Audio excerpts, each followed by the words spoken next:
কিন্তু বাস্তবে আমরা 50,000 ভ্যাকেন্সি দেখতেও পাচ্ছি না, খুঁজেও পাচ্ছি না।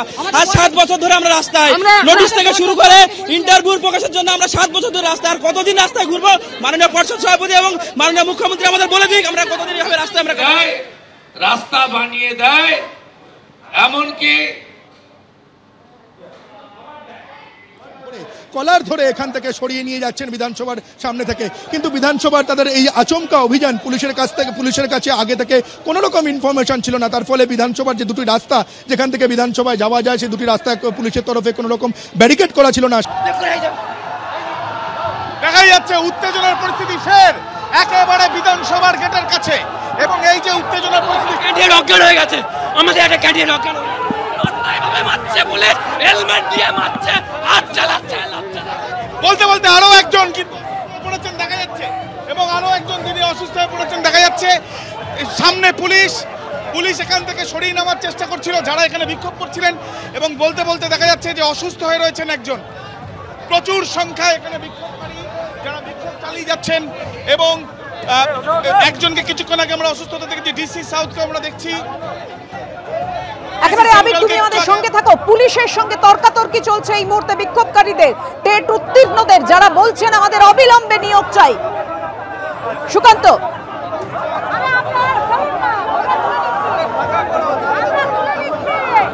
দেখো যে ছবি তুমি দেখতে পাচ্ছ যে পুলিশের তরফে এখনো কিন্তু পিছু হটানোর যে প্রসেস সেটা চালানো হচ্ছে। বিধানসভার মতন গুরুত্বপূর্ণ যে জায়গা সেখানে প্রথমে 2 নম্বর গেট এবং তারপরে 3 নম্বর গেটে তারা গিয়ে উপস্থিত হন বা তারা সেখানে অবস্থান বিক্ষোভ করেন। প্রথম দফাতে তাদেরকে 2 নম্বর গেট থেকে সরানো হয়, আটক করা হয়, কিন্তু রাস্তাতে বসে পড়ার পরে আরও একটা অংশ এসে 3 নম্বর গেটে তারা বসে পড়েন।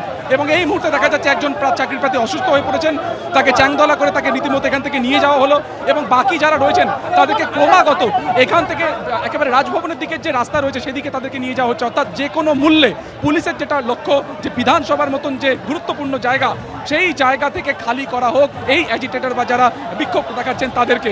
এবং সব মিলিয়ে আজকে যে পরিস্থিতি শুরু থেকে দেখা গেল যে ইনফরমেশন যথাযথভাবে পুলিশের কাছে ছিল না, তার কারণ যে জায়গাতে আসার কথা ছিল এই চাকরির প্রার্থী বা বিক্ষোভকারীদের প্রত্যেকটা জায়গাতে কিন্তু সেই অর্থে তেমনভাবে পুলিশ ফোর্স ছিল না, এবং কার্যত তারই ফাঁক নিয়ে দেখা গেছে যে যারা চাকরির প্রার্থী তারা 300 মিটার দৌড়ে এসে বিধানসভার গেট পর্যন্ত পৌঁছে যান, এবং তারপরে উত্তরোত্তর ফোর্স বাড়ে।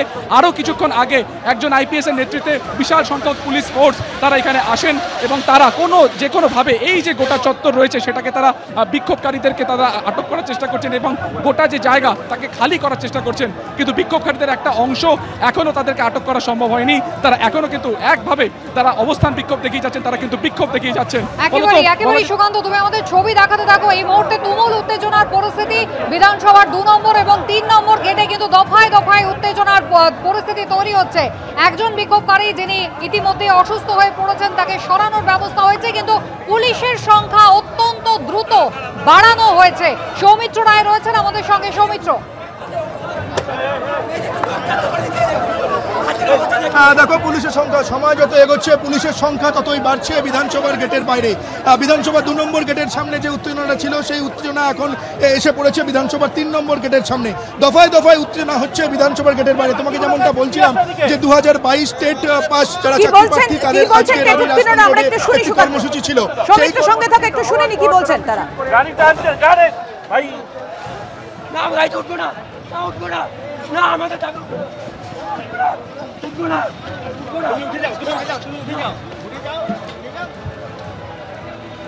চলে এসো। হ্যাঁ, একেবারে জোর করে তুলে দেওয়া হচ্ছে তাদের গাড়িতে পুলিশ, আমরা দেখতে পাচ্ছি সেই ছবি। সৌমিত্র, আমাদেরকে বেকারত্ব যন্ত্রণা থেকে মুক্তি দিয়ে আমরা আর পাচ্ছি না, আর কত রাজপথে এইভাবে আন্দোলন করতে হবে। হাতে করে রক্তাক্ত করে দিয়েছে, দেখুন হাতে রক্তাক্ত করে দিয়েছে। এইভাবে অত্যাচার আমাদের যেখানে স্কুলের শিক্ষকতার করার কথা ছিল, আজ আমরা সেখানে রাজপথে পুলিশের লাঠি খাচ্ছি। মাননীয় মমতা বন্দ্যোপাধ্যায়, আপনার কাছে করজোড়ে অনুরোধ, অন্তত আমাদের দাবিগুলো শুনুন, আমরা কি বলতে চাইছি, আমাদের দাবিগুলো অন্তত শোনা হোক।